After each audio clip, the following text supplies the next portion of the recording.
Olá amigos, sejam todos vocês muito bem-vindos a mais um capítulo no Loco Cocktail Channel. E hoje tenho uma presença ilustre aqui diretamente de Porto Alegre, Rafael Câmara.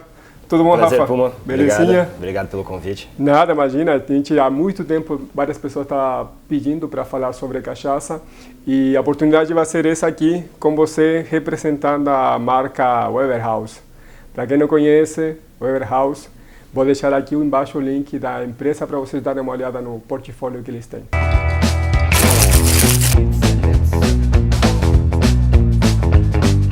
Rafa, uma das coisas que existe muita teoria, muita mística, porque hoje em dia o acesso de informação tem possibilitado muito conhecimento, mas ao mesmo tempo muita desinformação, porque qualquer um pode escrever a sua verdade.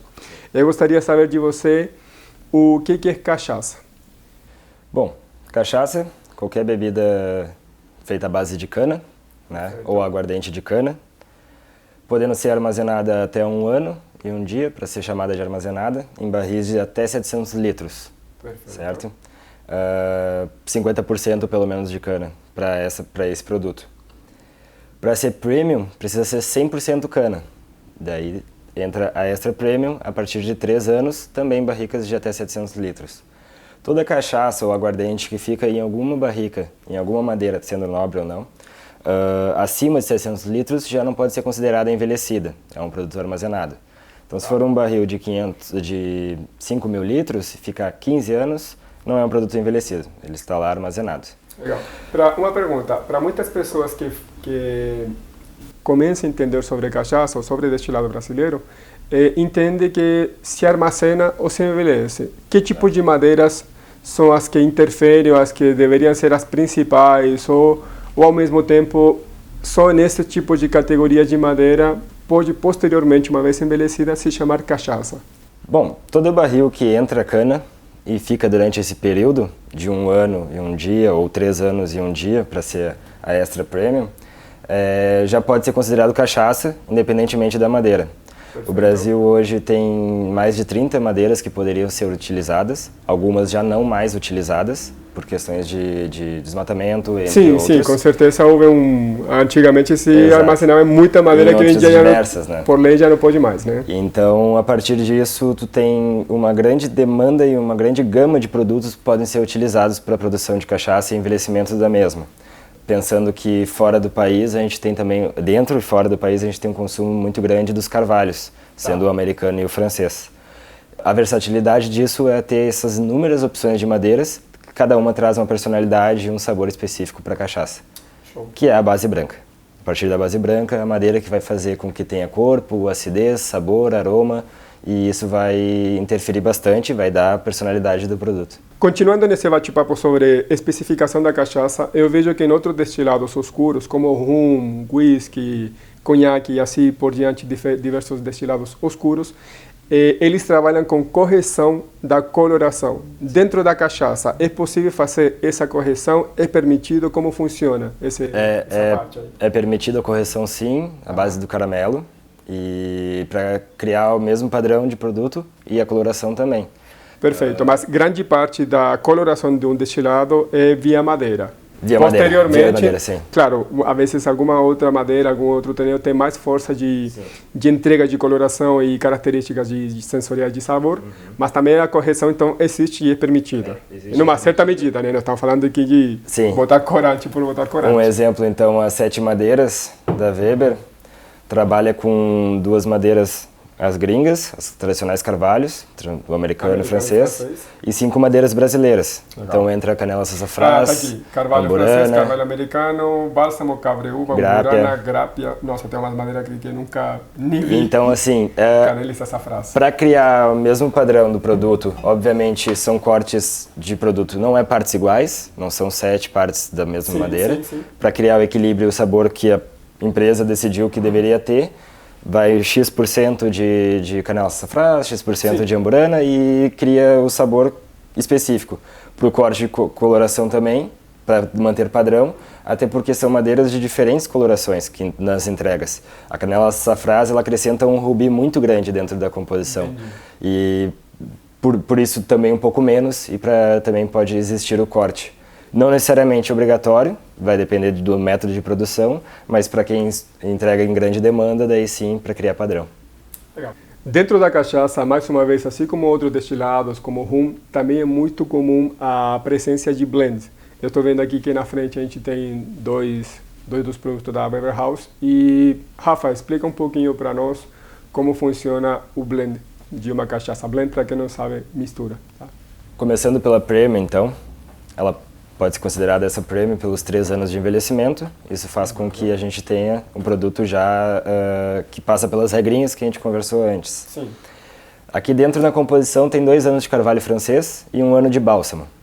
A ideia desse blend traz do bálsamo a acidez, que é a tradicional do bálsamo, e também a baunilha, o coco do carvalho francês.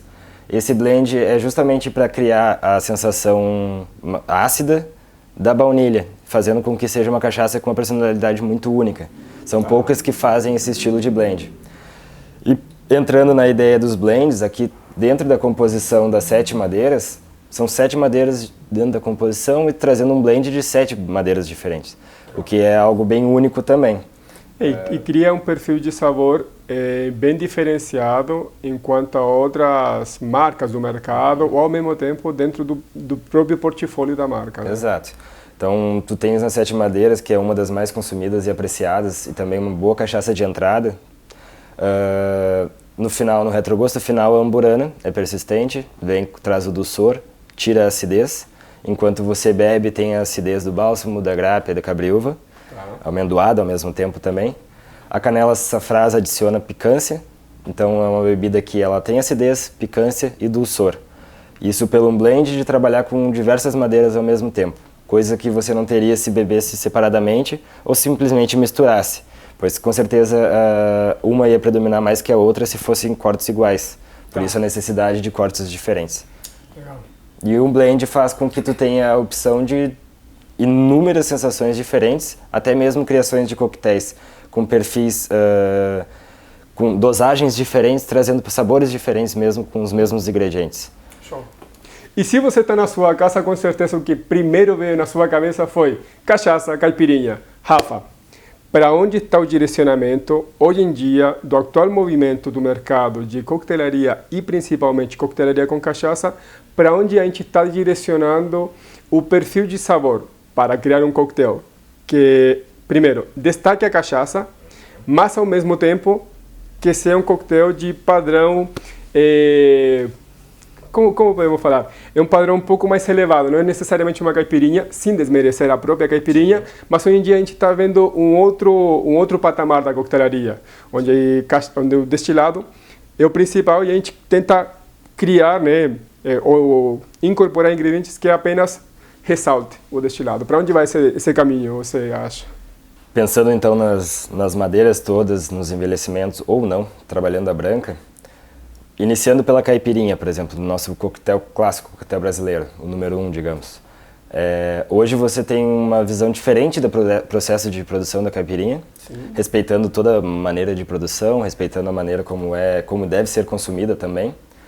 Mas tu pode acrescentar sabores e particularidades especiais para a tua própria caipirinha, com a madeira de jequitibá, uma outra madeira então de canela safrás, sim, conseguindo equilibrar bem com o açúcar que vai ser utilizado, podendo, por exemplo, um carvalho ou alguma madeira um pouco mais amendoada, mais adocicada, utilizar um açúcar demerara para trazer aquela sensação mais do rum, por exemplo. Sim, o açúcar demerara para mim vai encaixar super perfeito, bem para destilados escuros. A amburana, por exemplo, se você adicionar um pouquinho de mascavo, mas de xarope vai equilibrar bem, pois já é uma madeira bem doce, não pode ser em grande quantidade.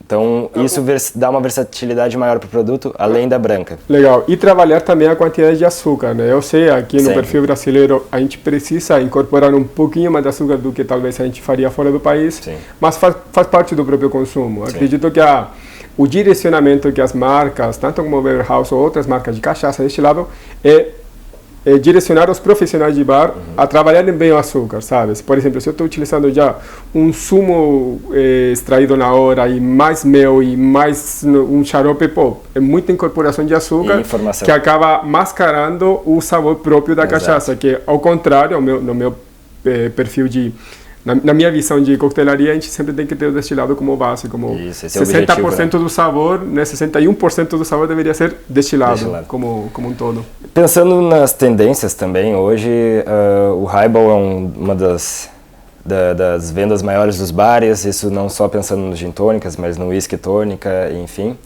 A cachaça entra muito bem dentro disso também. Cachaças de alambique, cachaças artesanais de produção familiares ou não.